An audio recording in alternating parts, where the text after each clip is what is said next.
The laptop. That's what brought me home. A stupid PowerPoint presentation for the Meridian account sitting on my nightstand because I'd been reviewing it at 5 a.m. when I couldn't sleep. Christine had still been in bed, warm and soft, and I'd kissed her forehead before leaving. She'd murmured something that sounded like, "Love you," without opening her eyes. 11 hours later, I watched her arch her back beneath my business partner. I should back up, explain who I am, what I built, what I thought I had.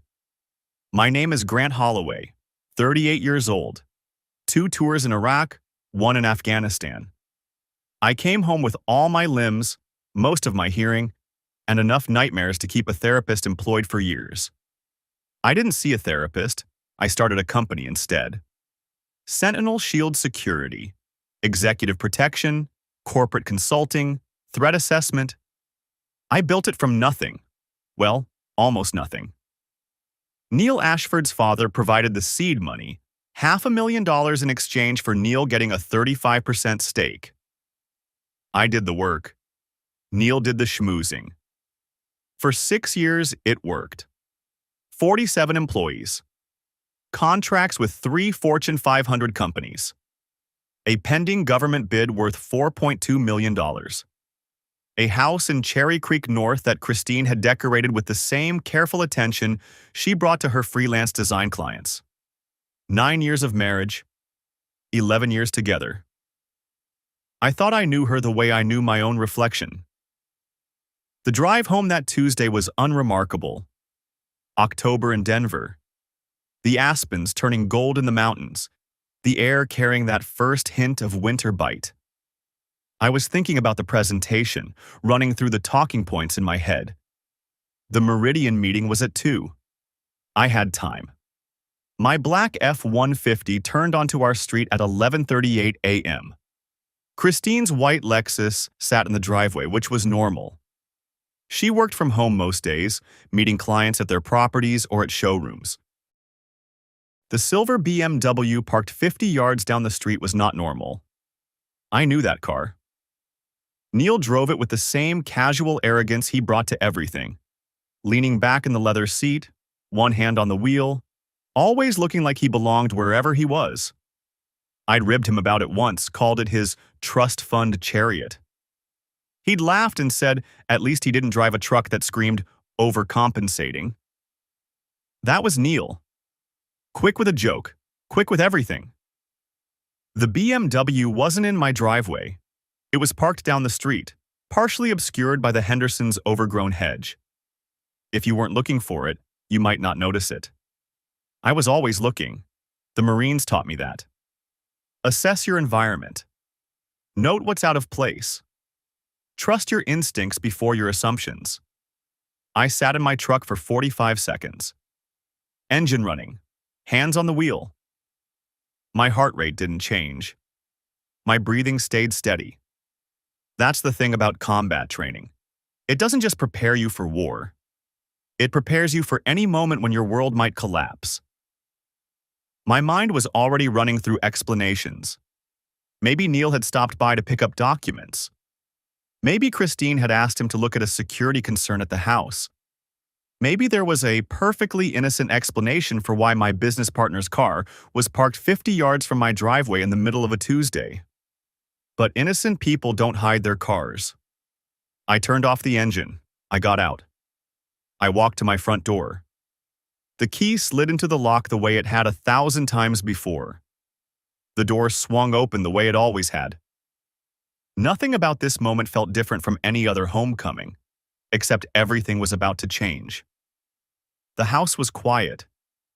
Christine usually had music playing when she worked, soft jazz or acoustic covers of pop songs.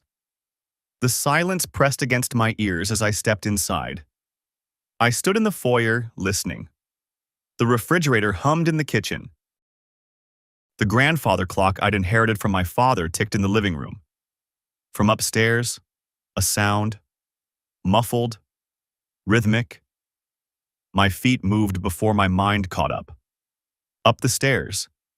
Each step deliberate, the way I'd been trained to clear buildings. Not rushing. Not hesitating. just moving with purpose toward whatever waited. The bedroom door was open 3 inches. Through the gap, I could see the foot of our bed. The sheets tangled. A man's foot. Pale. The ankle surprisingly delicate for a man's build. I pushed the door open. Christine was on her back, blonde hair spread across the pillow I'd slept on that morning. Her eyes were closed, her lips parted, her face wearing an expression I recognized from our own intimate moments, except I wasn't the one causing it. Neil Ashford knelt above her, his back to the door, his hips moving with the kind of confidence that comes from repetition, from practice, from doing something so many times it becomes routine. They didn't hear me at first. The door swung silently on its hinges. Christine had insisted on oiling them last month because the squeaking annoyed her. I stood there for 5 seconds. Maybe 10. Long enough to watch my entire life restructure itself around this single, immutable fact. Then Christine opened her eyes and saw me. The scream she let out wasn't fear. It was something worse. Surprise and shame and a kind of desperate calculation, all compressed into a single note of human anguish. Neil spun around so fast he nearly fell off the bed. His face went through about 6 different expressions in 2 seconds.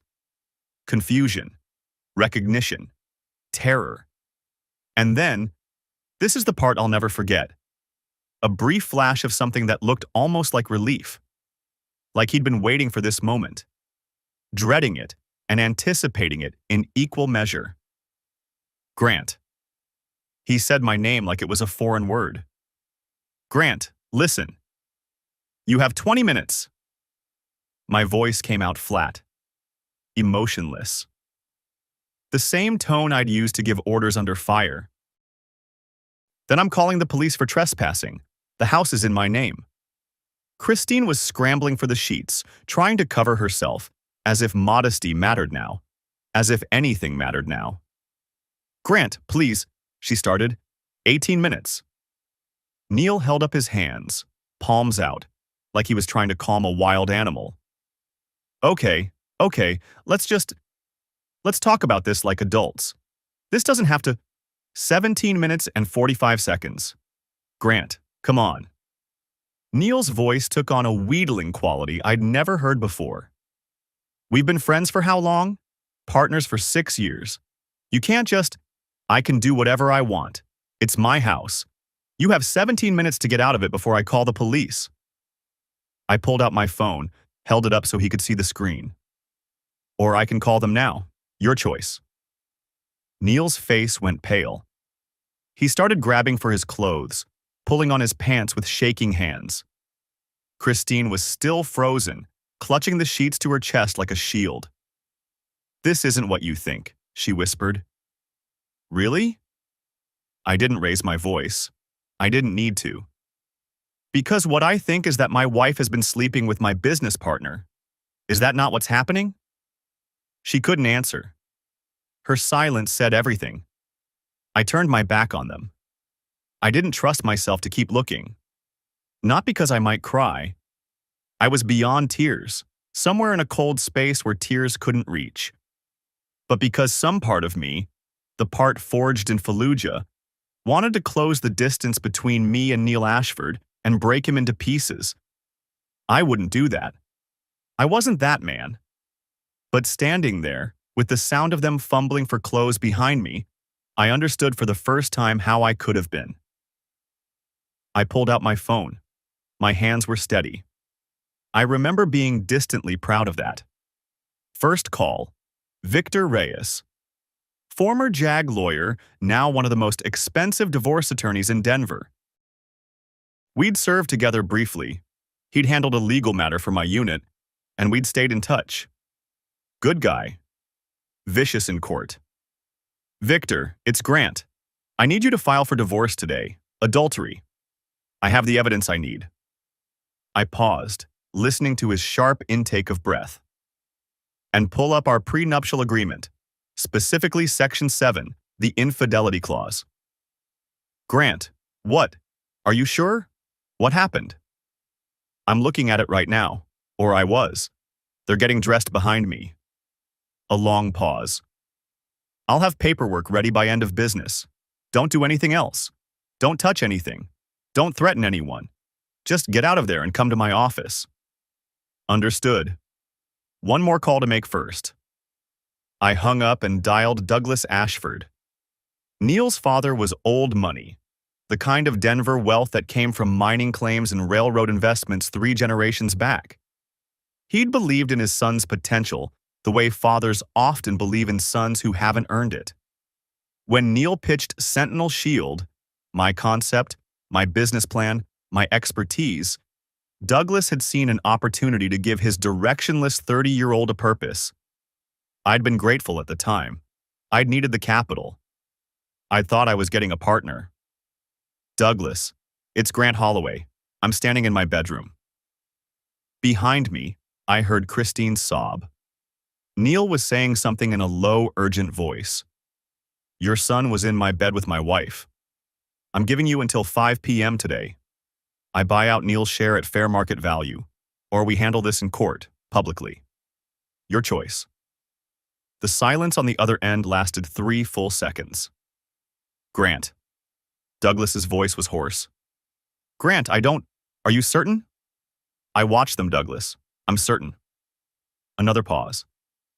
Then, quietly, I'll call you before 5. I hung up. Christine had managed to find her robe. She was standing now, mascara running down her cheeks, her hands shaking as she tried to tie the sash. Neil had pulled on his pants and was holding his shirt in front of him like a shield. Grant, please. Christine took a step toward me. We can talk about this. It's not what you think. Don't touch me. I stepped back, keeping distance between us. Your things will be at your mother's house by this evening. Leave your keys on the table. Grant, I have a meeting at 2. I need my laptop. I walked past them to the closet where I'd left my bag. The laptop was right where I'd left it, sitting on the shelf next to Christine's collection of designer handbags. I grabbed it, shoved it in my bag, and walked out. Neither of them tried to stop me. I was almost to my truck when I realized I'd forgotten something. Not forgotten, noticed. As I'd passed Neil's pile of clothes, I'd seen his phone on the dresser, screen lit up with a notification. The message preview showed the first few words. Did you get the security codes yet? We need... The sender was listed as J. Walsh. I didn't go back. I didn't confront Neil about it. I filed it away in the same mental compartment where I stored tactical information during combat. Something to investigate later. Something that might change the shape of this disaster. I got in my truck. I drove to my office. I didn't look back. Sentinel Shield's headquarters occupied the 3rd floor of a glass and steel building in the Denver Tech Center. We'd moved there 2 years ago when we outgrew our original space, a cramped suite in a tired office park. I'd been proud of the upgrade. It felt like validation. Now it just felt like a crime scene I hadn't finished processing. I parked in my reserved spot at 1:30 p.m. The Meridian meeting was supposed to start in 30 minutes. I walked into the building, rode the elevator up, and stepped into the reception area. Mr. Holloway. Our receptionist, Tyler, looked up with his usual professional smile. I thought you were coming in later for the Meridian. Cancel it. Family emergency. I kept walking toward my office. And tell Rachel Torres I need her in my office in 5 minutes. Rachel was waiting in 3. She was 42, former Army intelligence, built like a marathon runner and just as relentless. She'd been with Sentinel Shield since year 2, back when we were 4 people in a dream. I trusted her more than I trusted anyone except my own instincts. Close the door, I said. She did, then stood at attention. An old habit from her Army days that surfaced whenever she sensed something serious. Neil is out, as of today. I need you to lock his computer access, change all system passwords, and pull the last 6 months of his login records. Do it quietly. Rachel's face didn't change. That was one of the things I valued about her. She didn't waste time with unnecessary questions when action was needed. Time frame on the records? Hour would be nice. 2 if you need it. I'll have it in 45 minutes. She turned to leave, then paused at the door. Grant, is this about what I think it's about? I looked at her. What do you think it's about? I think Neil Ashford has been acting squirrely for the past 4 months, taking long lunches, leaving early, asking questions about client accounts that weren't his responsibility. She met my eyes. I think something's been wrong for a while, and today you found out what? You never said anything. I didn't have proof, and I know how close you were. She shook her head. We're being the operative word, apparently. I'll have those records for you within the hour. Rachel, she stopped. What else did you notice? Anything at all? She was quiet for a moment, her jaw working the way it did when she was sorting through information. He asked me last month about our encryption protocols, said he was updating his own records, wanted to make sure he understood the technical side. At the time, I thought he was just being thorough. And now? Now I think he was taking notes for someone else. She let out a long breath. I'm sorry, Grant. I should have trusted my gut. Your gut kept you alive in Kandahar. We'll trust it from now on.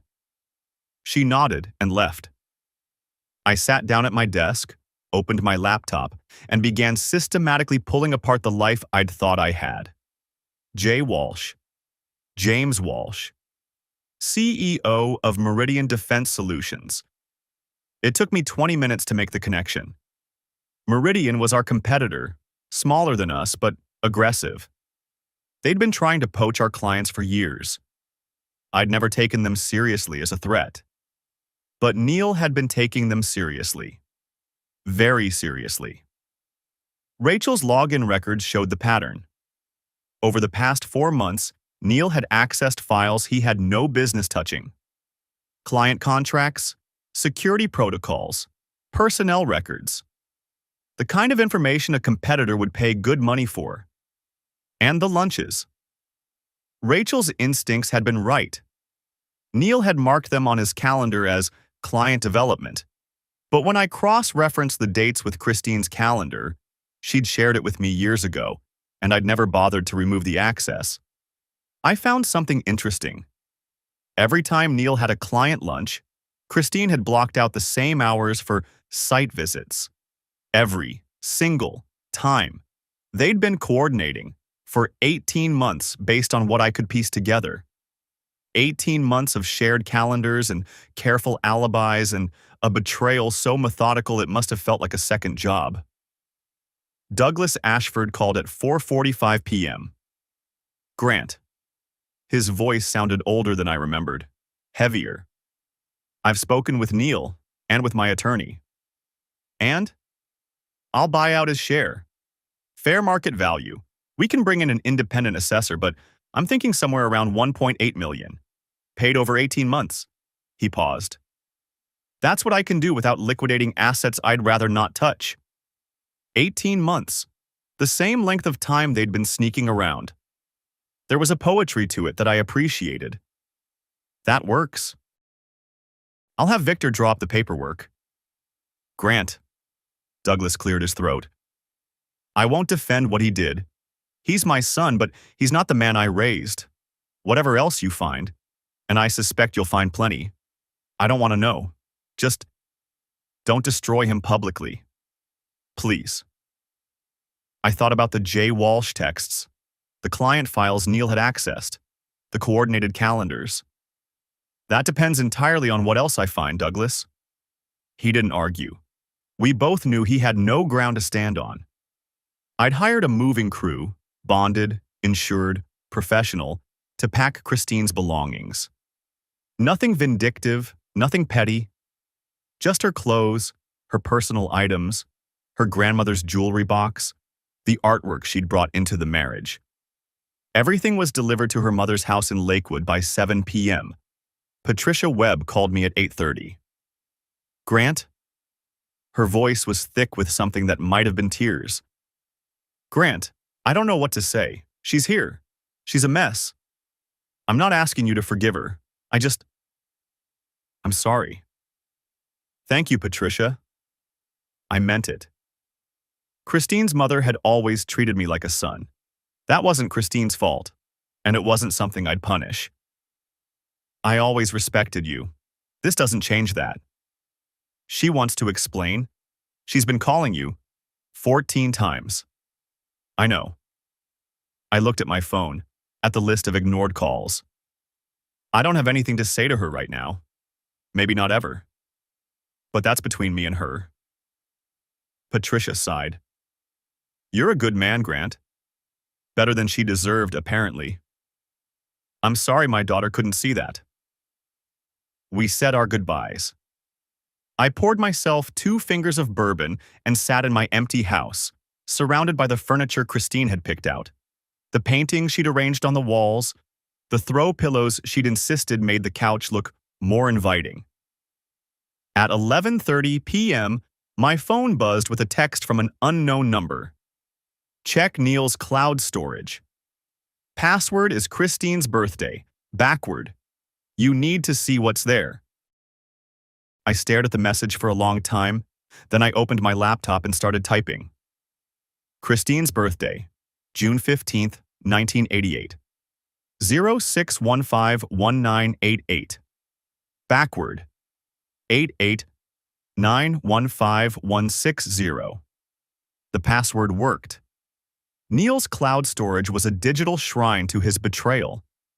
Hundreds of photos, organized into folders with the kind of meticulous care that suggested obsession.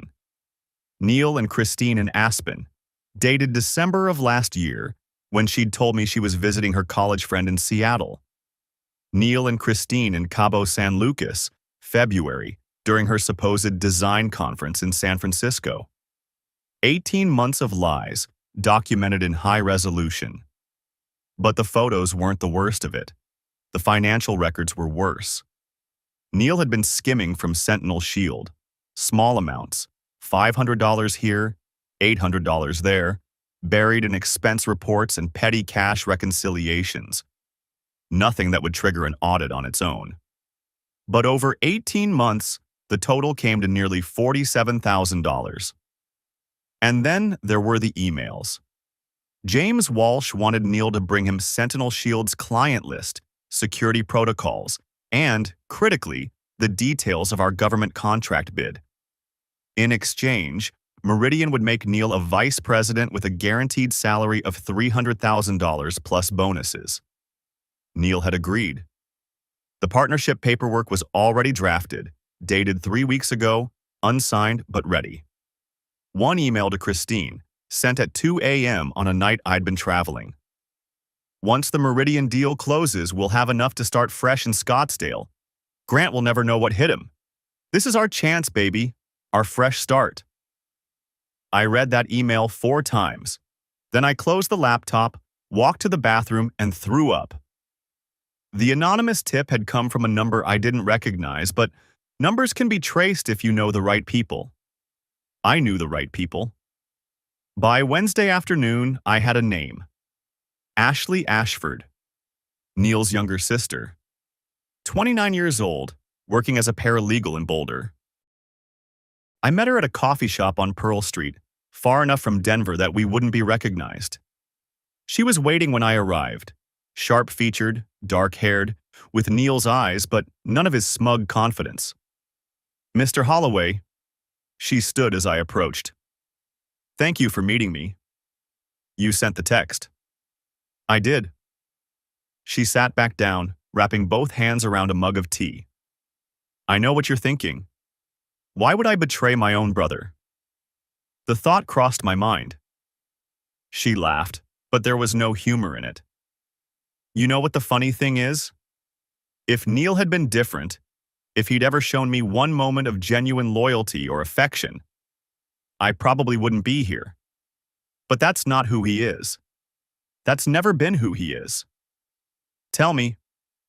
2 years ago, there was a dispute over our grandmother's trust.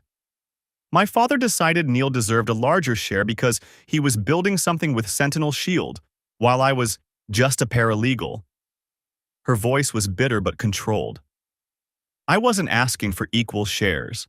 I just wanted what Grandma had promised me. Neil didn't fight for me. He didn't even pretend to fight for me. He took the money and told me I should be grateful for what I got. So this is revenge. This is justice. She leaned forward, her eyes blazing. My brother is a narcissist who destroys everything he touches. He was going to destroy your company, your marriage, your reputation, and he was going to do it while smiling and calling you buddy. I couldn't let him get away with it. I studied her. She didn't flinch. What else do you know? I know he's been bragging to certain people, our cousin, an old fraternity brother, that he had Grant's wife and would have his company by Christmas. Her lip curled. Exact words. I have the texts if you need them. He actually said that? Word for word. My cousin showed me. She pulled out her phone, scrolled through it, and turned the screen toward me. There it was, in Neil's characteristic casual tone. By Christmas, I'll have everything Grant built. His wife, his company, his clients. He has no idea. It's almost too easy. I felt something cold settle in my chest. Not just anger, a kind of grim satisfaction. Every piece of evidence, every revelation made what came next easier, cleaner, more justified. I might need those texts. I'll forward you everything. She put her phone away. Why help me? What do you want out of this? I want to watch him fail. She said it simply, without drama. I want him to lose everything the way I lost my inheritance. And I want him to know that someone saw through him. That's enough for me. I believed her. Maybe I shouldn't have, but I'd spent enough years reading people to recognize genuine hatred when I saw it. Ashley Ashford hated her brother with the particular intensity that only family can generate. All right, I said. You've got yourself an alliance. Victor Reyes's office was on the 16th floor of a building downtown, with views of the mountains that probably cost an extra $1,000 a month. He'd earned every penny of his fees over the years, and I was about to need every bit of his expertise. The prenup is ironclad. Victor spread the documents across his desk. Section 7 is clear. Proven infidelity by either party results in forfeiture of spousal support, any claim to business assets acquired during the marriage, and 60% of marital property. So Christine gets her personal belongings, her vehicle, and $25,000 in liquid assets, less than 5% of your combined net worth. He looked up at me. You were smart to insist on that clause, Grant. A lot of people think prenups are pessimistic. I tell them they're realistic. What about Neil? The corporate theft is enough for criminal charges, but $47,000 is borderline. Prosecutors might not want to bother with a case that small, especially if he pays it back. Victor tapped the Meridian documents. The corporate espionage angle is harder to prove without showing actual damages, but the civil exposure is significant. I don't want him in prison. Victor raised an eyebrow. Prison would give him an excuse, I explained. Poor Neil, victim of a vindictive ex-partner. I want him destroyed professionally. I want everyone to know he failed on his own merits. Victor smiled. It wasn't a nice smile. That I can help you with. Christine showed up at the house Wednesday night. I hadn't changed the locks yet. That was scheduled for Thursday. And she still had her key. I was in the kitchen when I heard the front door open. For a moment, muscle memory kicked in. That's Christine, home from a client meeting. She'll want a glass of wine and she'll tell me about her day. Then I remembered what day it was. She found me standing by the counter, a glass of water in my hand, watching her approach with the same analytical detachment I'd use to assess a potential threat. Grant. Her eyes were red, her face puffy. She'd been crying for 2 days straight, apparently. Grant, please, I need to talk to you. Then talk. It wasn't supposed to happen. She stopped a few feet away, like she was afraid to get closer. Neil, he pursued me. I was lonely. You were always working, always traveling. So this is my fault? No, that's not what I'm saying. I'm saying I was vulnerable and he took advantage. For 18 months. I kept my voice flat. You were vulnerable for 18 months. You were so lonely that you took trips to Aspen and Cabo with him. You were so neglected that you coordinated your calendars to make sure you could sneak around behind my back. She flinched. How do you know about? I know everything, Christine. The cloud storage, the photos, the emails. I set down my water glass. You want to know what hurts most? It's not the betrayal. People betray each other all the time. It's that you were so methodical about it, so organized, like cheating on your husband was just another item on your to-do list. Grant, you had 18 months to tell me you were lonely. 18 months to suggest counseling, to ask me to change, to do anything other than climb into bed with my business partner. You made your choice 547 days ago. I'm making mine now. She was crying again. Part of me wanted to comfort her. 9 years of marriage doesn't disappear overnight, and despite everything, some part of me still remembered the woman I'd fallen in love with. But that woman had made her choice. And so had I. Don't I get a chance to explain? She whispered. You had 18 minutes. You used them getting dressed.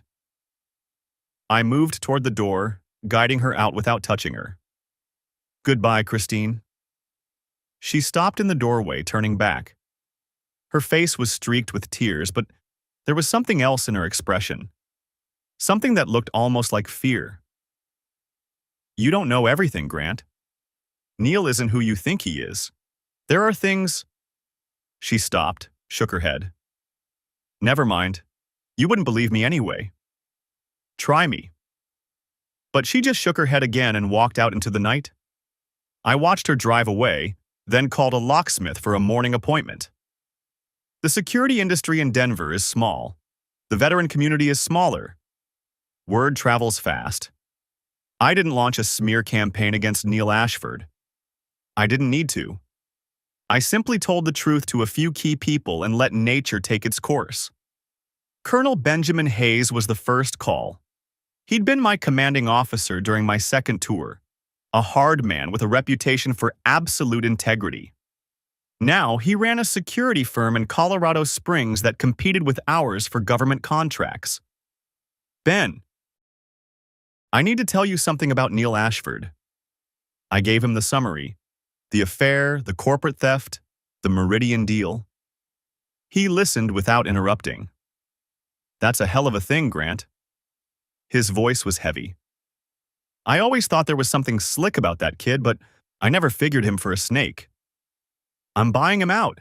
He's done at Sentinel Shield. Good. I'll make sure the right people know to be careful around Meridian and around Neil Ashford. He paused. You know what burns me? I was at your wedding, sat in the third row. Listened to that smooth-talking piece of work give a speech about brotherhood and loyalty. I remember. You should have seen the look on his face when he gave that toast. Smug as all get out. At the time, I thought he was just proud of you. Now I'm thinking he was proud of himself for pulling one over on everyone. That sounds about right. Colonel Hayes let out a long breath. Listen, I know men who've gone through what you're going through. Some of them handled it well. Some of them didn't. The ones who didn't, they let the anger eat them up. Became someone they weren't. I'm not going to become someone I'm not. I know you won't. You're too stubborn for that. A hint of warmth crept into his voice. But you doing okay? Really? I'm managing. That's not what I asked. I thought about it. I'll be okay, Ben. Eventually. Right now, I've got a company to run and a divorce to finalize. That's enough to keep me focused. Fair enough? Call me if you need anything. And Grant. He hesitated. You did this right. A lot of men would have done something stupid. You kept your head. Marine training. Something like that. Take care of yourself.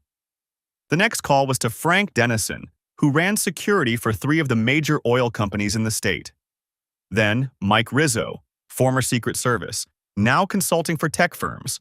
Then 2 more contacts and 2 more after that. By Friday, word had spread through the veteran-heavy security industry like wildfire. Not gossip, just facts, shared quietly among professionals who valued integrity and despised those who lacked it. James Walsh called me Friday morning. I'd been expecting it. Mr. Holloway. His voice was smooth, professional. I understand there's been some upheaval at Sentinel Shield. Word travels fast. It does in our industry. He cleared his throat. I want you to know that Meridian Defense Solutions had no knowledge of Mr. Ashford's personal circumstances. Our discussions with him were purely professional.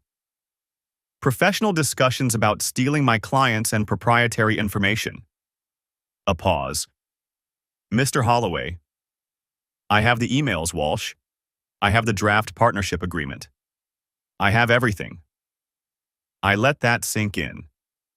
Now, you can keep pretending this was a legitimate business opportunity gone wrong, or you can admit that you were trying to poach my employees and my clients through corporate espionage.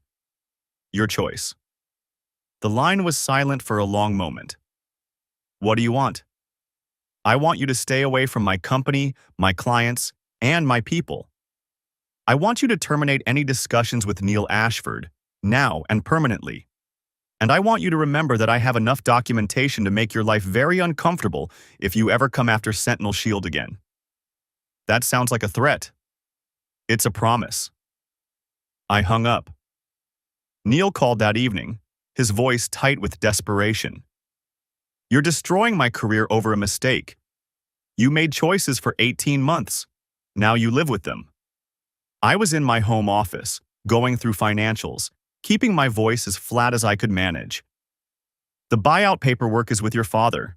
Sign it by Monday, or I file criminal charges for the $47,000 you stole, and I go public with everything.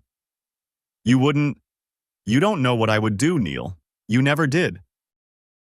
That's why you thought you could get away with this. Grant, listen to me. His voice dropped, taking on a pleading quality I'd never heard before.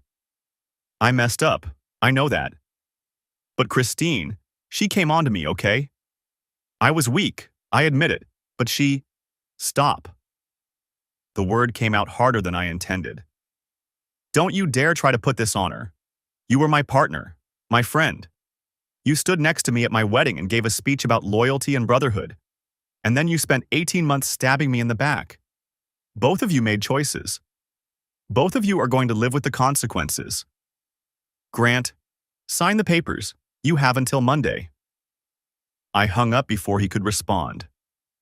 Patricia Webb asked to meet me for coffee on Friday afternoon. Her voice on the phone had been strange, not just grieving, but worried, almost afraid. We met at a cafe in Lakewood, far from Christine's new temporary residence. Patricia looked 10 years older than the last time I'd seen her, her face drawn, her hands trembling slightly as she wrapped them around her coffee cup. Grant, thank you for coming. Of course, I sat down across from her. What's going on, Patricia? Christine told me something. She hesitated, glancing around the cafe as if checking for eavesdroppers. About Neil. About why she got involved with him in the first place. I'm listening. He has a gambling problem. Serious. He owes money to people, not loan sharks exactly, but private gambling debts. She swallowed. Over $200,000.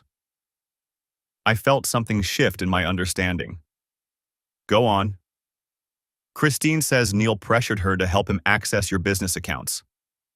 Just temporarily, he said, to cover some of his debts. Patricia's voice cracked. She refused. That's why the affair went on so long. He kept pushing, kept manipulating, and she kept saying no to that one thing. So she drew the line at theft, but not adultery. Patricia flinched. I'm not defending her. I'm not asking you to forgive her. I'm asking you to protect yourself. She leaned forward. Neil has nothing to lose now. His career is ruined. His father's cut him off. His debts are coming due. That makes him dangerous. I thought about the desperation in Neil's voice during our last call. The way he'd tried to blame Christine, then immediately pivoted to pleading. The calculations of a man running out of options. Who does he owe the money to? Someone named Kowalski, Vincent Kowalski. Patricia shook her head. I don't know anything else, just be careful, Grant. Please. I ran the name that evening. Vincent Kowalski, 52, owned several private card rooms around Denver. Not organized crime, at least nothing that had ever been proven, but not exactly legitimate either. The kind of businessman who operated in the gray areas, who extended credit to people who couldn't get it elsewhere, and who had ways of collecting that didn't involve courts or lawyers. I dealt with men like Kowalski in other contexts. They weren't complicated. They followed a simple logic. Money owed, money collected, by whatever means necessary. The question was whether Neil's debts would stay Neil's problem, or whether Kowalski might see an opportunity in the chaos. I upgraded my home security that weekend. Cameras, motion sensors, a better alarm system. I also briefed Rachel and the senior staff at Sentinel Shield, told them to report anything unusual. It felt strange, treating my own city like a potential combat zone. But I'd learned long ago that the difference between paranoia and prudence was usually determined by what happened next. The divorce proceedings began in earnest in late October. Christine had hired Derek Lawson, a lawyer known for aggressive tactics and creative arguments. His reputation preceded him. In legal circles, people called him the Pit Bull. The Pit Bull came out swinging. First argument, Christine had been emotionally coerced into signing the prenuptial agreement. Victor shut that down by producing records showing Christine had independent legal counsel at the time, counsel she'd chosen herself, who had advised her to sign. Your Honor, Lawson argued, his voice dripping with practiced sincerity, Mrs. Holloway was a young woman deeply in love, presented with a complex legal document by a man with significantly more resources and life experience. The power imbalance alone— Mr. Lawson, Victor interrupted smoothly, I have here a signed statement from Mrs. Andrea Burke, Mrs. Holloway's personal attorney at the time, confirming that she spent 4 hours reviewing the prenuptial agreement with her client, explained every clause in detail, and recommended several amendments, all of which Mr. Holloway agreed to. This was not coercion. This was due diligence. The judge made a note. Lawson's jaw tightened. Second argument. The infidelity clause was unconscionable and shouldn't be enforced. Victor cited 6 Colorado cases where similar clauses had been upheld, including one from just 3 years ago. Unconscionable clauses deprive one party of meaningful choice, Lawson argued. My client is facing potential destitution because of a single mistake. An 18-month mistake, Victor noted dryly, with documented evidence of premeditation, coordination, and active deception. If anything, Your Honor, the prenuptial agreement is remarkably lenient given the circumstances. Third argument, Grant's cold and neglectful behavior had contributed to the breakdown of the marriage and should mitigate Christine's culpability. That one almost made me laugh. Your Honor, Victor said at the hearing on November 5th, opposing counsel is attempting to argue that Mrs. Holloway's 18-month affair was somehow caused by my client's work schedule. This argument fails for 2 reasons. First, the prenuptial agreement makes no exceptions for emotional neglect, and Mrs. Holloway signed it with full knowledge of its terms. Second, and more importantly, the evidence shows that Mrs. Holloway made no attempt to address any supposed issues in the marriage before commencing her affair. No requests for counseling, no conversations about dissatisfaction. Simply a deliberate, sustained betrayal conducted with meticulous planning. Lawson tried to object, but the judge waved him off. I've heard enough. Judge Martinez, a silver-haired woman who'd seen every flavor of marital disaster, was not impressed by Derek Lawson's creativity. Prenuptial agreement is valid and enforceable. The infidelity clause is clear and was agreed to by both parties with appropriate legal counsel. Motion denied. I watched Christine's face fall when the ruling came down. Some part of me, a smaller part than I'd expected, felt a flicker of sympathy. Then I remembered the photos from Aspen, the emails about Scottsdale, the 18 months of coordinated lies. The sympathy faded. Christine asked to meet me privately on November 8th against her lawyer's advice. I agreed. Not because I wanted to see her, but because I wanted to understand. We met at a downtown coffee shop, neutral territory. She looked smaller than I remembered, diminished somehow, as if the past month had subtracted something essential from her. I know I destroyed everything. She couldn't quite meet my eyes. I'm not asking for the money. Keep it. I'm asking you not to leave me with nothing. I gave you 9 years. You gave me 8 years and then stole the 9th. The words came out harder than I intended, but I didn't take them back. You want to know what those 9 years meant to me? Everything. I would have died for you. I built a life for us. And you traded it for a man who was using you to get to my company. I know, her voice cracked. I know what I did. Neil manipulated me. No. I leaned forward. You were a willing participant. You chose him every single day for 18 months. You don't get to be the victim now. She was crying again, soft tears tracking down her cheeks. Around us, the coffee shop hummed with ordinary conversations, ordinary lives, people who had no idea what kind of wreckage was sitting at the table by the window. I loved you, Grant. I still don't. I stood up. Don't say that. Don't cheapen whatever we had by pretending you still feel something after what you did. I left her sitting there, tears running down her face, with the check on the table. It was the last private conversation we would ever have. Neil signed the buyout papers on October 20th. He didn't have a choice. The $1.8 million would be paid over 18 months. I'd structured it deliberately, knowing he needed cash now to pay off Kowalski. This way, he'd get steady payments instead of a lump sum. Enough to survive, not enough to escape. 2 weeks later, Vincent Kowalski walked into my office. He didn't have an appointment. He didn't need one.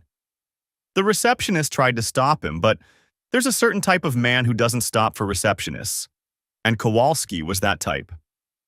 Mr. Holloway. He settled into the chair across from my desk without being invited. Heavy-set, late 50s, with a Polish accent and the flat eyes of someone who'd seen things and done things and stopped being bothered by either. I understand you've recently parted ways with Neil Ashford. That's public knowledge. Mr. Ashford owes me money. Kowalski smiled, but it didn't reach his eyes. Considerable money. He's been creative in his explanations for why he cannot pay. That sounds like a personal problem. It becomes your problem when he tells me that his former business partner owes him money. That this, what is the word, buyout should have been larger. That you cheated him. I felt something cold settle into my chest. Not fear. I'd stopped feeling fear in Fallujah, or at least stopped letting it control me. Just recognition. Understanding. This was the moment Patricia had warned me about. Mr. Ashford is no longer associated with my company. His debts are his own. I kept my voice level. The buyout was fair market value, assessed by independent evaluators. If Neil told you otherwise, he's lying. He's been lying to a lot of people lately. Kowalski studied me, tilting his head slightly. You are not afraid. Should I be? Most men in your position would be. He leaned forward. I deal with many men who owe me money, Mr. Holloway. Some of them try to run, some of them try to hide, some of them try to fight. You are none of these things. You are sitting there like you're waiting for something. If you're here to threaten me, I should tell you. I've dealt with people far more dangerous than you in places far less pleasant than Denver. This conversation is being recorded. I gestured to the camera in the corner of my office. Leave my office. A long pause stretched between us. Kowalski's eyes moved over my face, reading something there, calculating something. You have killed men, he said finally. It wasn't a question. I've served my country. That is not what I asked. He nodded slowly, almost approvingly. I know soldiers. I grew up in Krakow during the bad times. I know the look. He stood, brushing off his coat. Mr. Ashford misrepresented the situation. He does that often, I am learning. My apologies for the intrusion. He extended his hand. I didn't take it. Fair enough, Mr. Holloway. Good luck. He left. I called the police immediately and filed a report. Paper trail, documentation. The same instincts that had kept me alive in combat. The divorce was finalized on December 10th. Brief hearing. Papers signed. A marriage of 9 years dissolved in 15 minutes. Final settlement. Christine received her personal belongings, the Lexus, and $25,000 in cash. No spousal support. No claim to business assets. Less than 5% of what we'd built together. She didn't look at me as she signed the papers. I didn't try to catch her eye. Outside the courthouse, she stopped me one last time. Grant. Her voice was barely audible. I am sorry, for what it's worth. I looked at her, really looked at her. For the first time since that Tuesday in October. She was thinner, paler. The spark that had drawn me to her at that charity gala 11 years ago was gone, replaced by something hollow. It's worth exactly what you gave our marriage, I said. Nothing. I walked away. I didn't look back. December disappeared into January. The holidays passed in a blur of work and solitude. I spent Christmas Day at the office, catching up on proposals and contracts. Rachel had offered to stay with me. Nobody should work alone on Christmas, she'd said, but I'd sent her home to her family. This was something I needed to do myself. The office was quiet, the way buildings get when they're empty of people. I sat at my desk with a cup of coffee that had gone cold, looking at the city lights through the window. Denver was beautiful at night, all glittering towers and distant mountains, but I couldn't feel it. Couldn't feel much of anything except a kind of numb determination to keep moving forward. New Year's Eve found me in my empty house, watching the fireworks over Denver from my bedroom window. The bedroom I'd finally managed to sleep in again, though I'd replaced the mattress and the sheets. The old ones were gone, thrown out the same day the movers took Christine's things. Some things can't be cleaned. I poured myself a bourbon at midnight, raised a silent toast to no one in particular, and went to bed. The next year would be better. It had to be. Neil Ashford left Denver on December 15th, bound for Phoenix where his mother lived. His father had cut him off entirely. Douglas told me as much when we finalized the last of the buyout paperwork. He made his choices, Douglas had said, his voice heavy with something that might have been grief. Now he has to live with them. I didn't feel triumphant. I didn't feel vindicated. I just felt tired. The last I heard from Ashley, Neil was working as a security guard at a mall in Tempe, the only job he could get with his reputation in tatters. The man who'd bragged about taking my company by Christmas was standing in a uniform, checking IDs and watching for shoplifters. There's a word for that. Justice, maybe? Or karma. I didn't much care what you called it. Christine moved to Boulder, into a small apartment near the university. Her interior design business had collapsed. Too many of her clients had been connected to me, and they'd quietly distanced themselves. Word had spread, as it always does. She took a job as a showroom assistant at a furniture store. Minimum wage plus commission. Patricia called me once in early January to let me know Christine was struggling but surviving. "She doesn't blame you," Patricia said. "She blames herself." "I think that's progress." "I hope so," I said. "For her sake." I won the government contract on January 15th. $4.2 million over 3 years. Sentinel Shield was now the premier security consulting firm in the Rocky Mountain region. I stood in my office after the announcement, looking out at the Denver skyline. Rachel Torres found me there an hour later. "Congratulations, boss. You earned this." "We earned this, all of us." I turned to face her. "Schedule a bonus for every employee. They stuck with me through everything." "Done?" She paused at the door. "And what about you? When do you get to celebrate?" I considered the question. "I don't know yet. Ask me in a year." 3 days later, I received a letter from a law firm in Phoenix. Neil Ashford was suing me for defamation, tortious interference with business relationships, and intentional infliction of emotional distress. He wanted $5 million. Christine had provided a sworn statement supporting his claims. Her statement alleged that I was emotionally abusive during our marriage and had vindictively pursued Neil's destruction after discovering the affair. I read the complaint 3 times, then called Victor. "How do we bury this?" "With the truth." Victor's voice was sharp with anticipation. "Discovery will be their nightmare, not ours. They have no idea what you have documented." "What's the timeline?"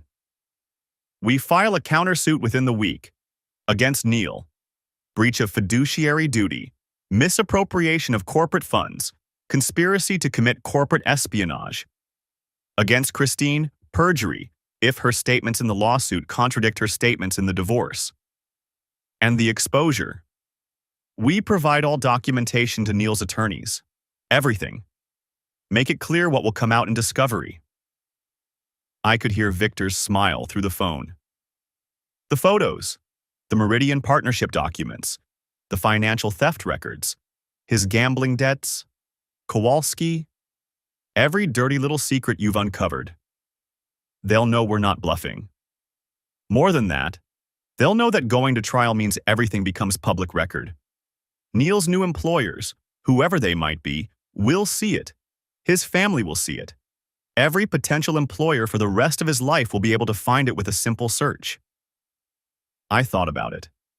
About Neil in that courtroom, watching his secrets laid out for the world to see. About Christine, realizing too late that she'd hitched her wagon to a sinking ship. Do it. We filed the countersuit the following Wednesday. Against Neil, breach of fiduciary duty, misappropriation of corporate funds, conspiracy to commit corporate espionage. Against Christine, perjury, if her statements in the lawsuit contradicted her statements in the divorce. More importantly, we provided all documentation to Neil's attorneys. Everything. The photos from Aspen and Cabo, the Meridian partnership documents, the financial theft records, Neil's gambling debts, his association with Vincent Kowalski. The message was clear. If this goes to trial, everything becomes public record. Neil's attorneys reviewed the documentation and advised him to drop the lawsuit immediately. They were experienced enough to recognize a disaster when they saw one. Neil refused. He was desperate now, irrational, convinced that he could still salvage something from the wreckage of his life.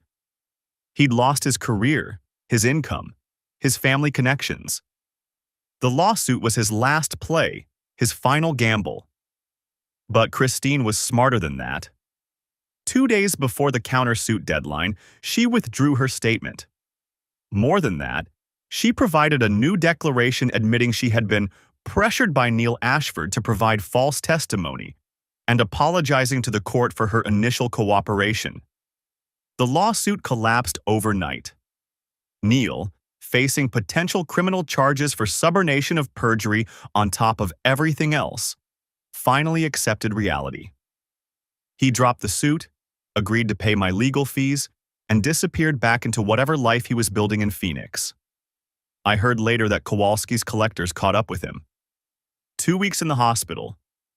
Nothing life-threatening, but enough to make a point. I didn't feel sorry for him. Christine called me one last time in late February. I almost didn't answer. Something made me pick up.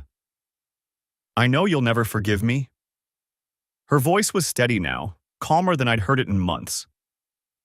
I don't expect you to, but I want you to know. I finally see Neil for what he is, for what he always was. That would have been useful information 18 months ago. I know. I was weak. I was selfish. She paused. And I destroyed the best thing in my life. I have to live with that. Yes. I didn't soften my voice. You do. Silence stretched between us, filled with the ghosts of the life we'd built and lost. Goodbye, Grant. Goodbye, Christine. I hung up. 1 year. That's what I told Rachel when she asked me when I'd celebrate. Exactly 1 year after I walked into my bedroom and found my life shattered, I sat on the deck of a cabin in Estes Park. I'd bought the place 6 months earlier, a retreat from the city and its memories. The mountains stretched out before me, snow-capped and indifferent, as the sun dropped toward the horizon. I wasn't the same man who'd stood in that doorway. I was harder in some ways, clearer in others.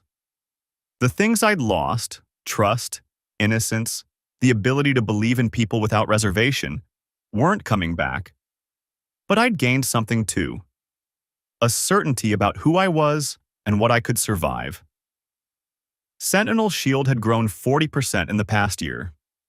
I'd hired 3 new senior consultants, all veterans. The government contract had led to 2 more. The business I'd built was thriving, stronger than it had ever been. And there was Emma.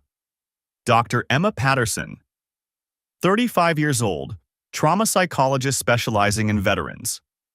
We'd met when she consulted on a Sentinel Shield contract, helping us develop protocols for personnel who'd seen combat. She was smart, grounded, with a laugh that caught me off guard the first time I heard it. We'd been dating for 3 months, cautiously, slowly. Neither of us was in a hurry to make mistakes. I picked up my phone and dialed her number. Hey, her voice was warm. I thought you were staying up there through Sunday. I was, but I'm thinking about coming back to Denver early. I watched the last light fade from the peaks. You want to grab dinner tomorrow? I'd like that. Good. I'll text you when I'm back in town. Grant? She paused. Are you okay? You sound different. I thought about it, about everything I'd been through, everything I'd lost and rebuilt and learned. Yeah, I said. I think I am. I hung up and watched the stars come out over the mountains. Tomorrow I'd drive back to Denver, back to my company and my new life and whatever came next. But tonight, I sat in the gathering darkness and let myself feel something I hadn't felt in a long time. Not happiness, exactly. Not yet. But something close to hope.